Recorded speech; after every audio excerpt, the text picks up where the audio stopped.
नमस्कार, मैं हूं नंदिनी मित्तल। जब देश ने 2020 में जो प्रगति की राह पर अग्रसर था, ऐसे में कोरोना आया जिसने कहीं ना कहीं देश की प्रगति की राह जो है वो रोक ली। हम अर्थव्यवस्था को लेकर कहीं ना कहीं पिछड़ गए। जो सबसे बड़ी चुनौती वो थी कि कोरोना महामारी से कैसे निपटा जाए। जो लक्ष्य था वो ये था कि 135 करोड़ की जो जनसंख्या है देश की, उसको कैसे वैक्सीन लगाया जाए। ऐसे में प्रधानमंत्री नरेंद्र मोदी आगे आए और उन्होंने हमें राह दिखाई कि किस तरह से भारत आत्मनिर्भर हो सकता है, चाहे स्वास्थ्य के क्षेत्र में हो या फिर चीज़ों को बनाने के क्षेत्र में। और आज हम 2022 में उस स्थान पे खड़े हैं जब हम अपने देश में ही जो है मेडिकल ऑक्सीजन बना पा रहे हैं, मेडिकल उपकरण बना पा रहे हैं। हमने अपने यहाँ पर आईसीयू बेड की संख्या बढ़ा दी है। ऐसे में जो हिमाचल प्रदेश था, बहुत छोटा राज्य था, लेकिन देश को करके दिखाया कि किस तरह से 100% जो आबादी है उसको वैक्सीनेशन लगा दिया जाए। और इसी विषय पर जब भारत 200 करोड़ वैक्सीन का आंकड़ा पार कर चुका है, हमारे साथ हमने स्टूडियो में आमंत्रित किया है हिमाचल सरकार में प्रधान सचिव स्वास्थ्य सुभाशीष पांडा जी को। नमस्कार सुभाशीष जी। नमस्कार। सबसे पहले मैं आपसे जो जानना चाहूँगी वो ये है कि हिमाचल प्रदेश जो 100% जिसने वैक्सीन लगाने का लक्ष्य प्राप्त किया, ये लक्ष्य कितना मुश्किल था? देखिए, मैं थोड़ा सा उससे पीछे भी जाना चाहूँगा। जब माननीय प्रधानमंत्री जी ने वैक्सीनेशन का शुरुआत विधिवत रूप से ये था 16 जनवरी 2020 को एम्स के अस्पताल से उन्होंने शुरुआत की थी। जी जी। और मेरी खुशकिस्मती ये है कि उस समय मैं वहीं पे था। बिल्कुल बिल्कुल। क्योंकि मैं एम्स के उस समय डिप्टी डायरेक्टर प्रशासन था, तो मुझे एक मौका मिला इस कार्यक्रम का शुभारंभ को देखने के लिए। और शुरू में एक वैक्सीन हेजिटेंसी लोगों में थी जी। तो वो चीज़ हमने ना सिर्फ आम आदमी में देखा, बल्कि इवन बड़े बड़े इंस्टीट्यूशन जैसे एम्स के अंदर भी देखा कि लोग हिचक रहे थे कि हम ये वैक्सीन लें ना लें। मैं तो धन्यवाद करना चाहूँगा प्रधानमंत्री जी का और उनके विजन को। आई वुड सल्यूट इट कि उन्होंने पहले से ही सोच रखा है कि अगर हमने वैक्सीन शुरू करनी है तो उसका सप्लाई चेन कैसे बनाए रखना है। जनवरी 2021 में ही जी। और उस हेजिटेंसी को दूर करने के लिए क्या क्या उन्होंने पहले ही शुरुआत करी कि जो देश के बड़े बड़े डॉक्टर्स हैं उनको पहले उन्होंने स्वयं वॉलंटियर किया कि हम लेंगे खुद। और बड़ा इंटरेस्टिंग बात है कि जब आम स्टाफ थे इंस्टीट्यूट एम्स में, वो भी हिचक रहे थे कि हम ये वैक्सीन लेंगे, तो उस समय एक फ्रंटलाइन वर्कर्स के लिए भी सरकार ने कहा कि इनको भी देनी चाहिए जी। तो उसमें एज ए फ्रंटलाइन वर्कर मैंने सोचा कि एक उदाहरण मैं भी रखूं, जिससे माननीय प्रधानमंत्री खुद रखते हैं अनेक कार्यों में। तो पहला शायद मैं होऊंगा ऐसा एक जिसने पहला वैक्सीन डोज एम्स में लिया था। वो शुरू हुई थी 16 को, शायद 26 के आसपास मैंने लिया। तो ये कहानी वहाँ से शुरू हुई और मैं तब से देखा हूँ कि किस तरीके से ये कहानी मूव आगे आगे किया है। देश में माननीय प्रधानमंत्री जी के अगुवाई में ना सिर्फ वैक्सीन इंट्रोडक्शन हुई, साथ में उन्होंने उसका प्रसार भी किया, उसको हर कोने में देश में पहुंचाया और लोगों को सुविधाजनक तरीके से कैसे वैक्सीन दी जाएगी उसको किया। वही परिस्थिति हिमाचल में भी देखने को मिला जी। शुरू में क्योंकि वैक्सीन की अवेलेबिलिटी कम थी तो और साथ में हेजिटेंसी भी थी, तो जितना रिक्वायरमेंट था उस हिसाब से लोगों को आ रहा था। लेकिन दिक्कत हिमाचल की विशेष थी, परिस्थिति अलग है जी। यहाँ पे भौगोलिक परिस्थिति जो हम सभी जानते हैं, पहाड़ी क्षेत्र है। कहीं पे पहाड़ की एकदम ऊंचाई के ऊपर कोई गांव बसा हुआ है, तो कहीं एकदम गहरे खाई में कहीं पे गांव बसा हुआ है, नदी के किनारे हैं, नदी के पार है, ग्लेशियर के पार है। बड़े ऊंचाई इलाके जैसे लाहौल स्पीति हैं, ऊपर के इलाके में गांव बसे हुए हैं। तो कैसे इन लोगों तक पहुँचे? तो मैं तो दाग देता हूँ हिमाचल की पूरी टीम को, जिसमें सारे डॉक्टर्स इन्वॉल्व हैं, पैरा मेडिकल स्टाफ इन्वॉल्व हैं, हमारे आशा वर्कर्स इन्वॉल्व हैं, हमारे आंगनवाड़ी वर्कर्स इन्वॉल्व हैं, पंचायती राज संस्थान के लोग इन्वॉल्व हैं, हमारे स्कूल टीचर्स इन्वॉल्व हैं। मतलब इस प्रकार से मैं कहूँगा कि पूरे प्रदेश में सरकार ने सबको एकजुट किया और सबको लगा कि ये एक कार्यक्रम है जो हमें सभी मिलकर करना है, क्योंकि एक सामने एक प्रकार के ह्यूमैनिटी के सामने एक चैलेंज पोज हो गया था। और भारतवर्ष में विशेषकर क्योंकि हमारे यहाँ पे गरीबी भी है, हमारे यहाँ पे परिस्थिति उतना अनुकूल है कि उसको टैकल किया जाए इकोनॉमिकली, तो उस स्थिति को देखते हुए मैं समझता हूँ हिमाचल प्रदेश के अंदर एक जो आह्वान को स्वीकार किया और सब लोग इकट्ठा हो गए। शुभाशीष जी, आपने कहा एम्स में थे आप और जी। उसके बाद अभी कुछ समय पहले आप हिमाचल सरकार जी, में हैं। जी। तो एम्स की भी हम बात करें, क्योंकि आप उस समय पूरे देश को देख रहे थे, हम जी। देखा जाए तो यहाँ से आप ही के डॉक्टर्स जो हैं वो आकर सबको समझाते थे कि Right. वैक्सीन लेना चाहिए। अगर हम पूरे देश की बात करें तो कितनी बड़ी चुनौती थी सरकार के सामने कि 135 करोड़ अलग अलग धर्म के, अलग अलग वर्ग के, दूर दराज के इलाकों में फैले हुए जिनके पास इंफॉर्मेशन नहीं, ऐसे में उन लोगों तक पहुंचना और उनको वैक्सीनेट करना कितनी बड़ी चुनौती थी? बहुत बड़ी चुनौती थी, क्योंकि एक तो हम इस वायरस के बारे में ज़्यादा जानकारी नहीं रखते थे, किस प्रकार से वो बिहेव करेगा, इंसान को किस प्रकार के नुकसान पहुंचाएगा, कितनी बीमारी होगी, ये सब जो है अनजान हम सभी। लेकिन समय के साथ मैं समझता हूँ कि सरकार ने मिनट टू मिनट मॉनिटर किया है और सरकार ने डे टू डे बेसिस पे एक तरफ हमारे साइंटिस्ट लगे हुए थे, पूरे विश्व में साइंटिस्ट लगे हुए थे, दूसरी तरफ डॉक्टर्स लगे थे कि क्लिनिकल कैसे ट्रीटमेंट इसका उपचार किया जाए। उनके इतने जो लंबे एक्सपीरियंस है ट्रीटमेंट का, तो वो मल्टीपल एक्सपेरिमेंट्स करते रहे, कॉम्बिनेशन करे, वो कॉम्बिनेशन करे। साथ में मैं समझता हूँ जो प्रशासनिक ढांचा है वो पूरा जुट गया इस कार्यक्रम में। तो हम सभी ने देखा है कि रोज़ टीवी पे भी हमने देखा हुआ है कि कैसे भारत सरकार हो या प्रदेश सरकार हो, वो निरंतर एक कोऑर्डिनेशन बना के रखे हुए थे और आम जनता के साथ वार्ता बना के रखा हुआ था कि लोगों को पता चले कि सरकार क्या कर रही है और क्या करना चाहिए, क्या नहीं करना चाहिए। तो मैं समझता हूँ मतलब एक मिरेकल टाइप का एक काम हुआ था, बहुत ही एक्सीलेंट काम ये है और ये हर कोई देश नहीं कर पाया ये काम। और वो चीज़ हमने ना सिर्फ हिमाचल प्रदेश के अंदर देखा, पूरे भारतवर्ष में देखा। 200 करोड़ वैक्सीनेशन ये कोई मामूली बात नहीं है। बिल्कुल, और इतनी बड़ी जनसंख्या को 135 करोड़ से ज़्यादा हैं हम। जी, जैसे आपने कहा ना, अलग अलग सोच, विचार, समुदाय, प्रांत, सब प्रकार की डाइवर्सिटी हमारे देश के अंदर है और इस बीच में इस परिस्थिति में कैसे सरकार सबके बीच में पहुंच के वैक्सीन दे पाए, मैं समझता हूँ कि ये बहुत ही बड़ा कार्य हुआ है। मैं आपके एक्सपीरियंस भी जानना चाहूँगी। आपने कहा कि मैं पहला प्रशासनिक अधिकारी संभवतः था कि जिसने वैक्सीन लिया, तो शुरू में आपको लगा कि डर लगा क्या? नहीं, मैं सच में कहूँ, मैंने देखा जो पहले जो वैक्सीन लिए वो डॉक्टर रणदीप गुलेरिया थे, जो वर्तमान भी हैं एम्स के और हमारे हिमाचल से हैं, धरतीपुत्र हैं।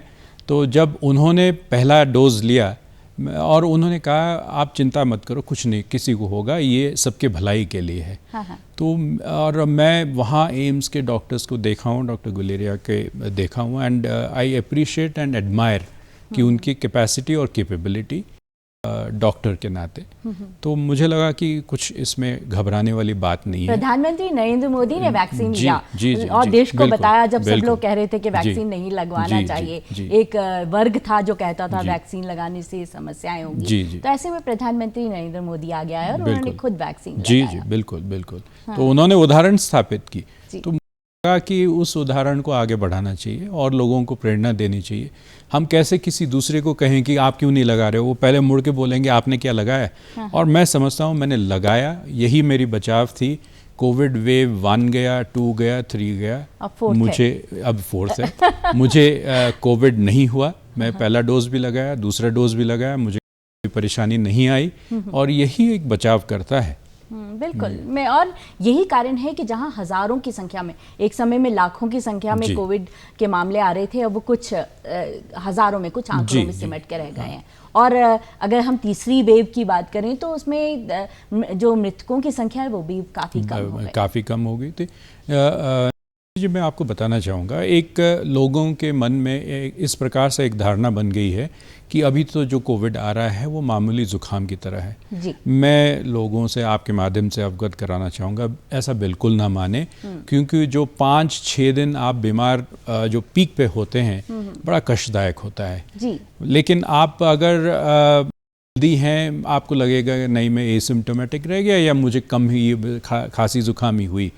बट मैं आगाह करना चाहूँगा, क्योंकि ये वेरिएंट्स बदल रहे हैं, ये म्यूटेट कर रहा है, किसी को पता नहीं है किस प्रकार से हैं। WHO मॉनिटर करता है, कोई एक वेरिएंट को कहते हैं कि ये वेरिएंट ऑफ कंसर्न है, ये वेरिएंट ऑफ इंटरेस्ट है। हमें ये का है कि कहीं ये वेरिएंट ऑफ कंसर्न कहीं बीच में ना आए। जब आता है, हमें तो एसिम्प्टोमेटिक हम रहते हैं, लेकिन हमारे घर के अंदर बुजुर्ग हैं या मेरे घर में कोई ऐसा परिवार के सज्जन हैं जो कोमॉर्बिड है, यानी कि उनको कोई खांसी की बीमारी है, लंग्स की बीमारी है, हार्ट की बीमारी है, दिल की बीमारी, इस प्रकार से अगर हैं और अगर उनको मैं ट्रांसमिट करता हूँ अपनी ये उनका क्या होगा, मुझे इसकी जानकारी नहीं है। जी। अभी भी साइंटिस्ट कहते हैं कि हमें नहीं मालूम कि ये माइल्ड कितना देर रहेगा, हो सकता है अचानक गंभीर बने। तो इसलिए आवश्यक है कि हम एप्रोप्रिएट कोविड बिहेवियर अपनाएं और सतर्क रहें। और इस वक्त जैसे हमारा ये जो एक प्रिकॉशनरी डोज का मुहिम चला हुआ, उसमें बढ़ चढ़कर भाग लें। हर घर दस्तक भी एक बहुत बड़ा अभियान चल रहा है। जी। उसको लेकर कितना लोग क्या आ रहे हैं आगे बूस्टर डोज लगाने के लिए? आपने जैसे बुजुर्गों को खास करके जो लोग सेंटर तक नहीं आ सकते थे, उन्हें आपने प्रिकॉशनरी डोज उनके घर द्वार तक पहुंचाई है। तो क्या लोगों में कुछ आपको लग रहा है कि वो उनका कहीं ना कहीं इस के नहीं लगानी चाहिए, कुछ ऐसा मन बन रहा है? देखिए, समस्याएं सुनने में आ रही हैं कि लोग अब नहीं लगवाना चाहते हैं। नहीं, ऐसा है, वही मन में कई बार आता है कि इसकी आवश्यकता है कि इसको लगाने के बावजूद तो मैं बीमार न पड़ूं। कुछ एक लोग बीमार, मतलब कोविड इन्फेक्टेड हो रहे हैं। तो जैसे मैंने कहा कि कोविड इन्फेक्टेड हो रहे हैं, लेकिन क्योंकि दोनों डोजेस पहले ली हैं और प्रिकॉशनरी डोज ले रहे हैं, इस वजह से उनके अंदर जो है बीमारी इतना गंभीर नहीं होता है। वो 4-5 दिन में आसानी से निकल आते हैं और अपने रोज़मर्रा के जीवन में वापस आते हैं। लेकिन एक सतर्क और मैं करना चाहूँगा, जो साइंटिस्ट कहते हैं इस बीमारी का आगे क्या असर पड़ेगा किसी को पता नहीं है। कब कौन सा जो है इवन वर्तमान के जो वेरिएंट्स है, अगर मैं इन्फेक्टेड हुआ हूँ, महीना बाद, 2 महीने बाद, 3 महीने बाद अचानक जो है मे बी दिल की बीमारी शुरू हो जाए, खांसी बना रहे, वो एक परेशानी करती रहेगी। तो इस प्रकार से रिपोर्ट्स आ रहे हैं, साइंटिफिक रिपोर्ट्स की इस प्रकार की स्थिति आ रही है। तो इसलिए बहुत सतर्क रहना चाहिए और हर एक को लेना चाहिए। प्रिकॉशनरी डोज के लिए क्या तैयारियां सरकार की हैं? देखिए, मैं बताऊं, आपने इससे पहले ये भी पूछा कि क्या लोग तैयार हैं लेने के लिए। मैं बताऊं, हिमाचल पहला प्रदेश पूरे देश भर में जो फर्स्ट डोज हर एलिजिबल पॉपुलेशन के आदमी को दिया हुआ है। सेकेंड डोज भी उसी तरीके से हमने दिया है। ये संभव इसलिए हुआ क्योंकि एक तो सरकार बड़े अच्छे तरीके से काम किया, दूसरे और लोगों में एक एक्सेप्टेबिलिटी थी कि मुझे लेना चाहिए। और ये एक डर भी था उस समय, डर था जो कम होता जा रहा है। ग्रेजुअली डर था कोविड का, वो अब थोड़ा कम हो रहा है। लेकिन मैं आपको बताऊं, माननीय प्रधानमंत्री जी ने एक बहुत सुंदर इनिशिएटिव अब फिर से शुरू किया है। अभी हाल ही में 2 दिन से शुरू हुआ है। ये जो प्रिकॉशनरी डोज है, अमृत उत्सव के काल में अगले 75 दिन तक, यानी कि 30 सितंबर तक ये मुफ्त हर एक व्यक्ति को दी जाएगी। यानी 18 से 59 एज जो था, उसमें पहले था कि आपको खरीद के लेना पड़ता था, बिल्कुल मुफ्त हो गया है। तो खुशी की बात है कि पिछले 2 दिन में हिमाचल प्रदेश के अंदर, जहाँ पे प्राइवेट से लेने के लिए लोग हिचकिचा रहे थे, एक तो प्राइवेट में लोग सप्लाई भी नहीं कर रहे थे, पिछले 2 दिन के अंदर करीब 12,000 लोग ने अपना वैक्सीनेशन प्रिकॉशनरी डोज, जिसको हम बूस्टर डोज भी कहते हैं, वो ले लिए हैं। तो एक्सेप्टेंस फिर से है। मुझे पूरी उम्मीद है कि इस दिनों में हम फिर से करीब 51 लाख के आसपास हमारे एलिजिबल लोग हैं जिनको बूस्टर डोज लगना है, उन सबको हम फिर से देंगे और उसके लिए तंत्र पूरी तरीके से तैयार है। बिल्कुल, हमने एक बहुत बड़ा लक्ष्य जो है वो हासिल किया है, देश ने बहुत बड़ा लक्ष्य हासिल किया है। हिमाचल प्रदेश तो लोगों को राह दिखाता है, अन्य राज्यों को राह दिखाता है। बहुत सारी रिव्यू मीटिंग लेते होंगे तो बहुत सारी घटनाएं आपके सामने आती होंगी, कुछ आप साझा करना चाहें हमारे दर्शकों के साथ? जी बिल्कुल। जैसे मैंने शुरू में कहा था कि हमारे प्रदेश पहाड़ी इलाका है, बड़े बड़े नदियां हैं, घाटी हैं, जंगल हैं, वीरान इलाके भी हैं जी। तो हर जगह रास्ते तो बने हुए हैं। शायद ऐसा नहीं है कि हिमाचल एक पहाड़ी प्रदेश होने के बावजूद इतने रास्ते बने हुए हैं कहीं और नहीं होगा, लेकिन इसके बाद भी कई एक गांव ऐसे हैं कि रास्ते से दूर बसे हुए हैं या कस्बा है वो दूर बसा हुआ है। मेन गांव तो जुड़े हुए हैं रास्ते से, बट उन कस्बों तक पहुंचाने के लिए आवश्यक था कि किस प्रकार से हम वैक्सीन को वहां तक ले जाएं। मेंटेन भी करना है, नहीं तो वैक्सीन खराब हो जाएगी। बिल्कुल बिल्कुल। तो और मैं कुल 10 लोग भी होने चाहिए। हाँ जी, वो क्योंकि वो वायल 10 लोगों का है, नहीं तो वो वेस्ट हो जाएगा। जी, जी। और मैं बताऊं कि हिमाचल प्रदेश में पूरे देश भर में सबसे कम वेस्टेज, मतलब वेस्टेज हुआ ही नहीं है। बिल्कुल, क्योंकि उसमें 10 के बाद एक एडिशनल भी रहता है कि अगर कहीं वेस्ट हो जाए तो लग जाएगा। वो भी हमने यूज कर लिए। जी, बिल्कुल बिल्कुल। मैं ये कहना चाहूँगा जितने हमारे हेल्थ वर्कर्स हैं इन्होंने पहाड़ भी चढ़े हैं, नदी भी क्रॉस किए, पैदल जेसीबी में भी गए हैं, जेसीबी में गए हैं, ट्रैक्टर में गए हैं, बस में तो आम जाते ही हैं।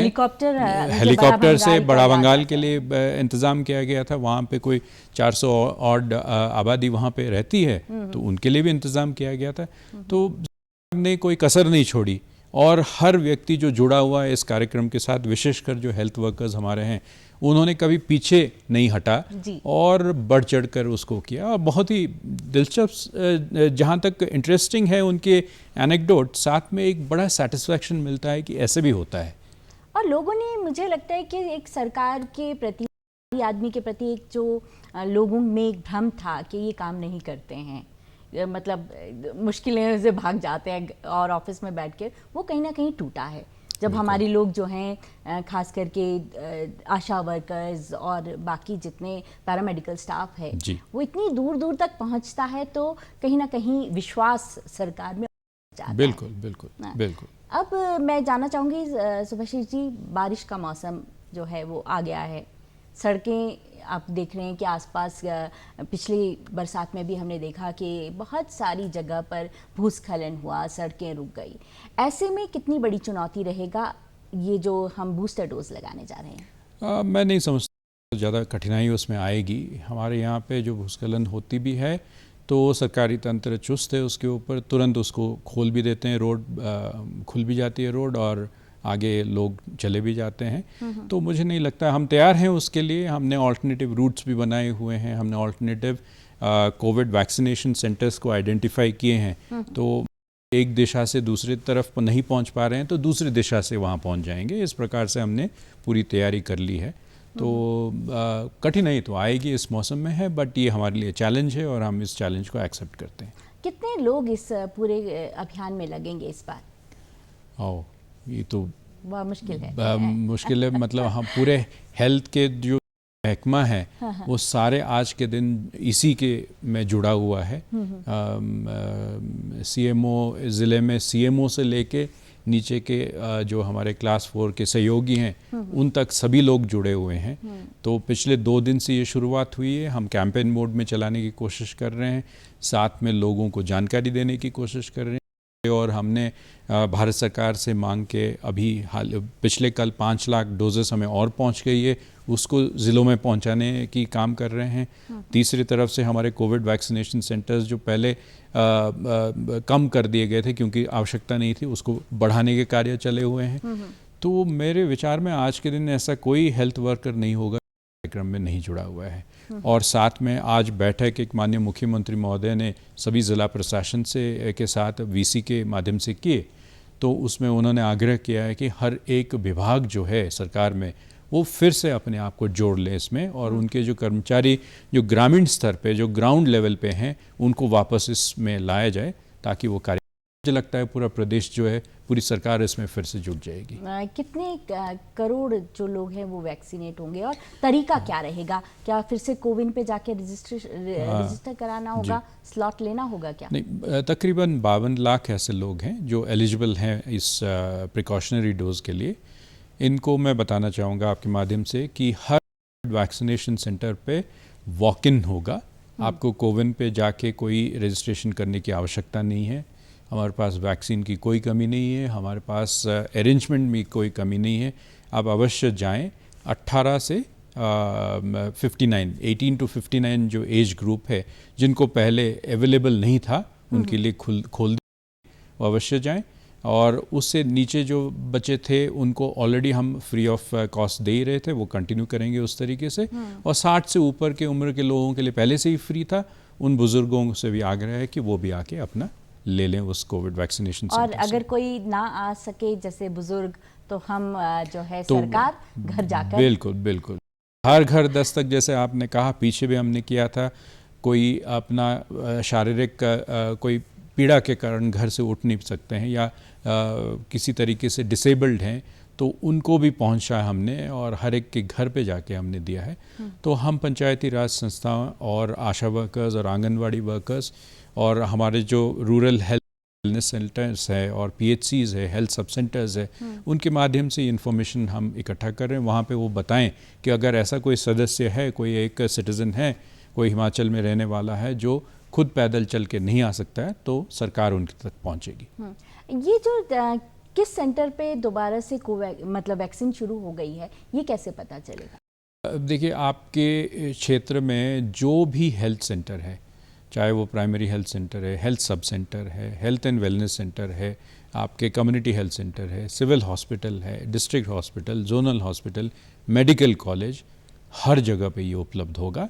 और साथ में हम अगले कुछ ही दिनों में शुरू करने वाले कैंप्स लगाएंगे। जैसे एरिया होगा तो उसमें विशेष कैंप्स लगाएंगे, टूरिस्ट एरिया होगा वहाँ पे विशेष कैंप्स लगाएंगे, हमारे ग्रामीण स्तर पे स्कूल्स में लगाएंगे हम कैंप्स, हम कॉलेजेस में लगाएंगे, यूनिवर्सिटीज़ में लगाएंगे। साथ में हमारे जैसे सरकार के अंदर जो फ्रंटलाइन वर्कर्स हैं, फॉर एग्जांपल बटालियन से पुलिस के डिस्ट्रिक्ट लाइन से, उसके अंदर जाके हम कैंप्स वहाँ पे भी देंगे। सरकार के जैसे डिस्ट्रिक्ट एडमिनिस्ट्रेशन के DC ऑफिसेज हैं, SDM ऑफिसेज हैं, मिनी सेक्रेटरीट्स है, इस सभी जगह पे हम स्पेशल कैंप्स लगाने की कोशिश करेंगे। तो आने वाले कुछ ही दिनों में आप देखेंगे कि आप जहाँ पे भी देखेंगे वहाँ कोविड सेंटर आपके लिए उपलब्ध होगा। एक और जो चौथी वेव की हम बात करें, पिछले कुछ दिनों में हमने देखा कि कोरोना बढ़ने लगे हिमाचल प्रदेश में, खास करके कांगड़ा की बात आई, तो जो है क्या कहना चाहेंगे पूरी जनता को कि क्या क्या चीज़ें, क्या दोबारा से बंदिशें लगेंगी क्या?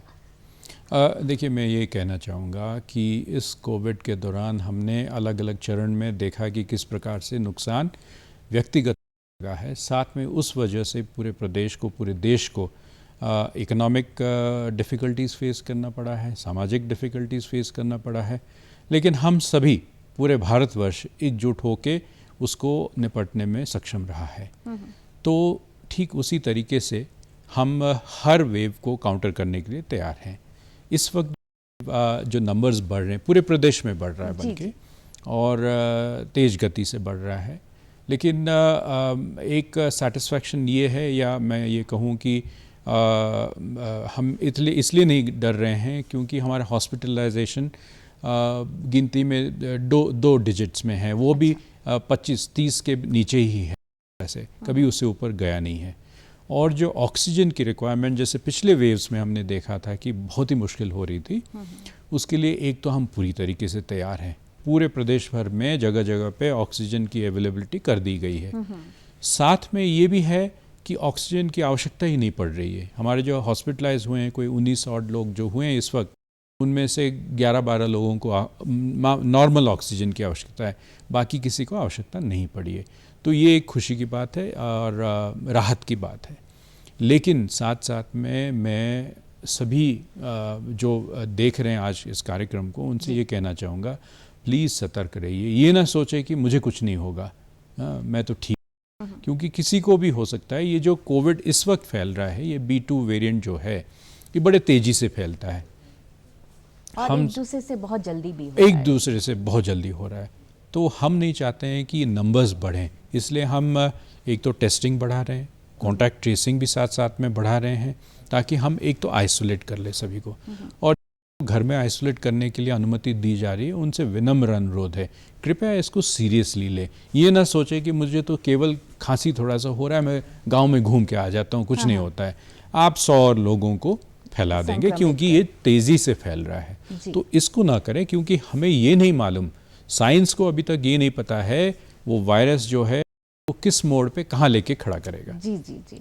और खास करके जब हम सार्वजनिक स्थानों पे जाएं, बिल्कुल, बस में ट्रेवल करें, ट्रेन में जाएं, तो मास्क लगाएं। मास्क अवश्य लगाएं, कोशिश करें कि दूरी बनाए रखें और हाथ हमेशा सैनिटाइज करें, धोएं उसको कम से कम 20 सेकंड के लिए साबुन पानी से धोएं, या नहीं है तो सैनिटाइज़र यूज़ करें। एक ध्यान अवश्य रखें, जब आप क्लोज्ड इंडोर एरिया में हैं और बहुत सारे लोग उस रूम के अंदर हैं, वहाँ पे अवश्य अपना मास्क का इस्तेमाल करें, क्योंकि हमें नहीं मालूम आप में से बीच में जो है कौन जो है एसिम्टोमेटिक लेकिन कोविड पॉजिटिव है। हाँ बिल्कुल। और सरकार, आपने जैसे बताया कि ऑक्सीजन की कोई कमी नहीं है, बेड्स हम अवेलेबल हैं। और सबसे अच्छी बात कि इस समय में जब 2020 के बाद कोरोना ने जब दस्तक दी, उसके बाद से देश वो नहीं है जो उस समय हुआ करता था, चाहे स्वास्थ्य के क्षेत्र की अगर हम बात करें। सुभाषिस जी, आप हमारे साथ आए और इतनी अच्छी जानकारी हमारे साथ साझा की, आपका बहुत बहुत धन्यवाद। बहुत बहुत धन्यवाद।